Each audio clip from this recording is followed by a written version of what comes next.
This is my 2008 Shelby GT500, and I want to get this car ready to go to the track. This car has a lot of miles on it. I've done a few things to it, but mainly it was kind of taking some modifications out from previous owners.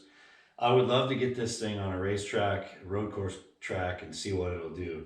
Problem is with these cars, what I've seen is that when they get a lot of miles on them, the suspension just goes away on them. So this thing needs a lot. It's got a clunk in the front end. It's very common with these cars. And one of the first things I'm going to start with is I got some Whiteline sway bars I'm going to put on it. So I'm going to start this series out with installing the front and rear sway bars, move on to doing the rest of the suspension in hopes of getting this car on a racetrack. I'm going to start on the back, and to do that I'm going to lift it from the center section of the differential, put it on jack stands on the axle tube, and then take the tires off, or take the wheels off. Might be able to get the back without taking the wheels off, but I'm going to take them off just to make sure I have enough room.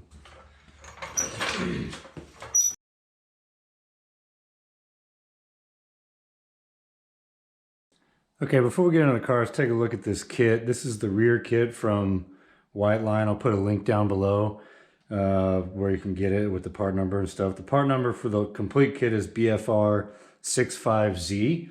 And what that includes is it includes the end links and it includes the actual sway bar. Let's see what we got in there.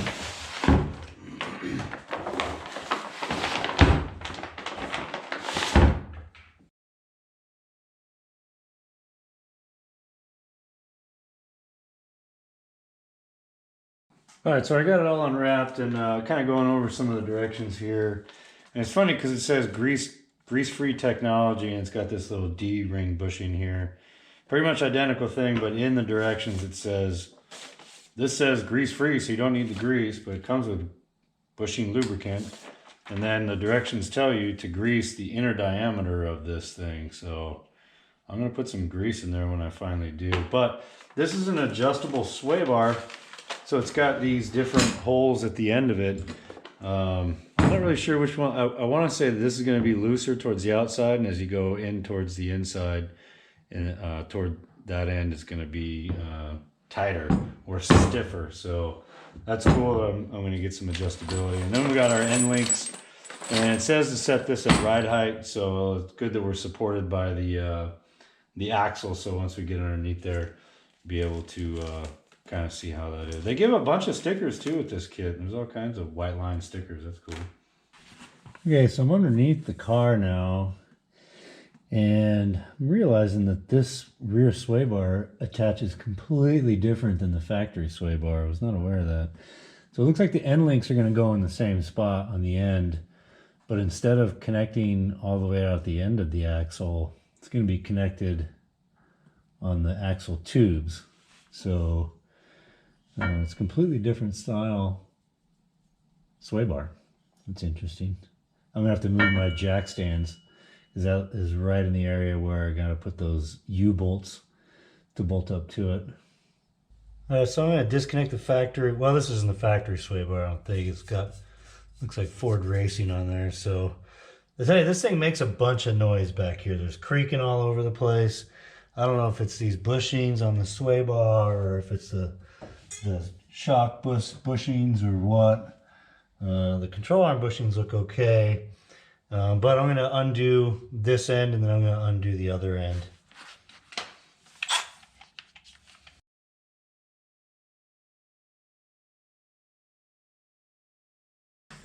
And now I'm going to do the same on the passenger side here. You can see there's a bolt that came out of here, so this whole thing is kind of opened up, and that probably wasn't helping any performance. So I'm going to go ahead and take this side off too. Don't mind that. I'm going to go ahead and take this side off too, and then be ready to compare the two.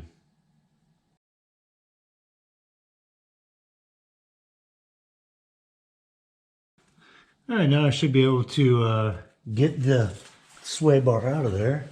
Just holding on by these one bolt up here.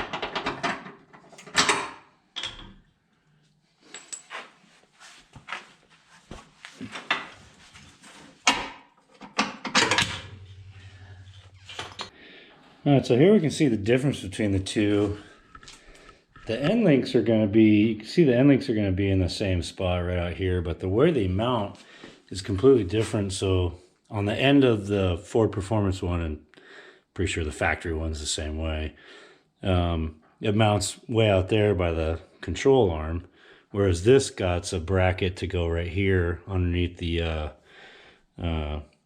axle tube. This is definitely a bigger diameter, and what's nice is that it's going to be adjustable. So the more towards the inside, the more firmer it's going to be. The more towards the outside, the more roll you get out of it, which is going to be nice to be able to mess around with that. So it looks pretty good. Let's see how it fits up in there.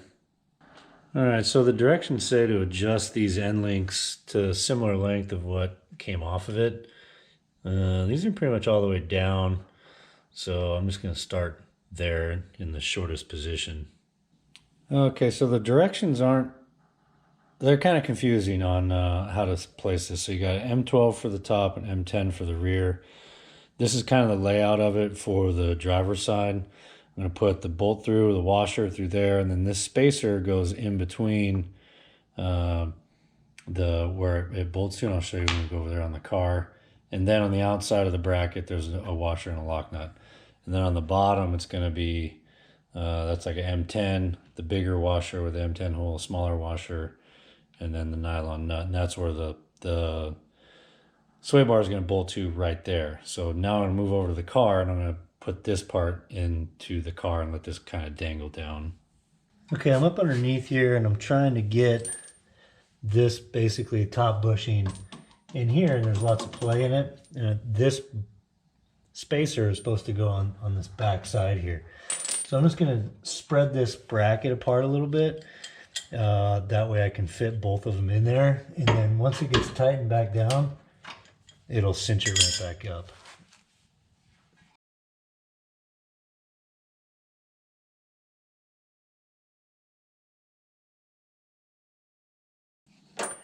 It took a little work to get it through there, but I basically got the bolt coming through here, the washer, and then the spacer.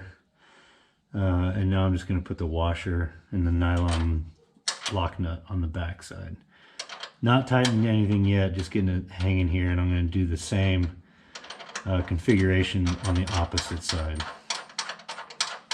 Before I move on to the axle tube mount, I'm going to grease these D-ring, D-bushings, whatever they are.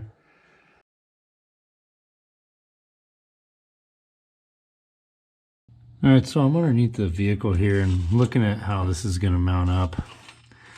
And I got these little counterweight things on here that are supposed to help with noise and vibration and stuff like that. I'm going to take those things off of there since I got a clear shot at them right now. Those are held on there with one 15 mil. There's one on each side.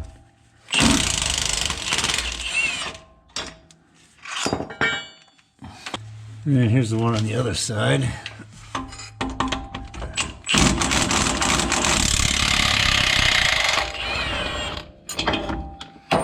Okay, so now I'm going to put the D-ring in there and the bushings on the sway bar and kind of move that up into place. There is a vent on top of this axle tube over here. You want to be careful of that. And I'm going to position this, if there's any play on where to position it, I'm going to position it as wide as possible, so as far away out from the center as possible. And before we move everything into place, we put these little bushings on the sway bar.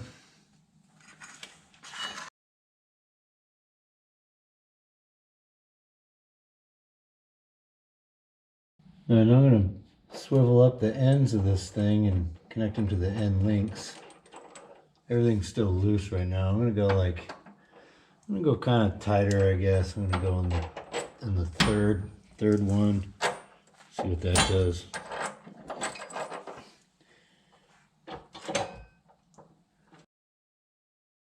Alright, so that looks pretty centered. I got everything, all the bolts started and everything. I might level out those the U-bolt brackets on the bottom there, but for the most part, I think that looks pretty centered. On the passenger side here, there is a vent on the axle tube. Got to be careful with those U-bolts. You don't want to get close to that thing. So, and for the life of me, I could not find any torque specs on any of the directions for this stuff. So I'm going to go like around, I don't know, 25, 30 foot-pounds on everything. And it does stress to retighten everything after like a couple 100 miles. So if you are installing this thing, make sure you recheck it after a couple 100 miles. But I'm going to go ahead and tighten these up and maybe take it for a drive and see if I feel any difference.